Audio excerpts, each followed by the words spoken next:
গণহত্যার মামলায় অভিযুক্ত শেখ হাসিনা তার বিচারের রায় আর কয়েকদিনের মধ্যেই প্রকাশ হবে। এর মধ্যে আওয়ামী লীগ সেটা প্রোটেস্ট হিসেবে নানা কর্মসূচি নিয়েছে, কিন্তু শেখ হাসিনা নিজেও কিন্তু বসে নেই।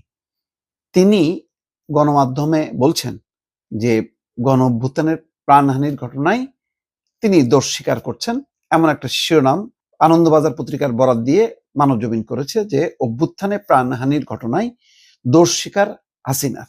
আসলে কি দোষ স্বীকার করেছেন তিনি? না, তিনি আসলে এটা বলছেন যে এর জন্য আইন শৃঙ্খলা রক্ষাকারী বাহিনী দায়ী। তিনি নিজের ঘাড়ে আর দোষটা নিচ্ছেন না, বলছেন যে তিনি কোনো নির্দেশ দেননি, আদেশ দেননি, আইন শৃঙ্খলা রক্ষাকারী বাহিনী নিজেরা এই ঘটনাটা ঘটেছে। এইভাবেই তিনি এক ধরনের পরোক্ষভাবে দোষ স্বীকার করছেন যে জুলাই আগস্ট অভ্যুত্থানে প্রাণহানির ঘটনায় দোষ স্বীকার করেছেন শেখ হাসিনা, এমনটা দাবি ভারতীয় সংবাদ মাধ্যম আনন্দবাজারের।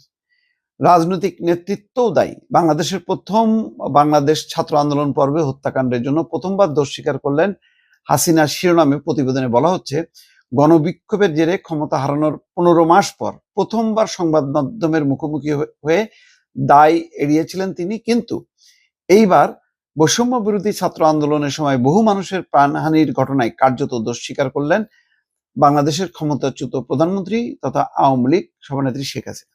এখন দোষ স্বীকার করার জন্য কি তিনি ছাড় পাবেন না? তিনি তো বিচারের মুখোমুখি হননি।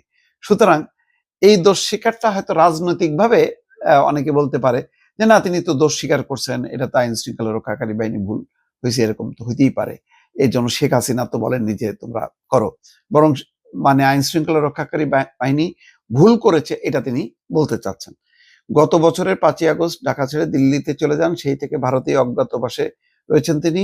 সেখান থেকে চলতি সপ্তাহে ভিডিওটি সকলে লাইক শেয়ার দিতে বলবেন না। এরকম আর নিত্য নতুন ভিডিও পেতে চাইলে অবশ্যই আমাদের চ্যানেলটিকে সাবস্ক্রাইব করতে বলবেন না।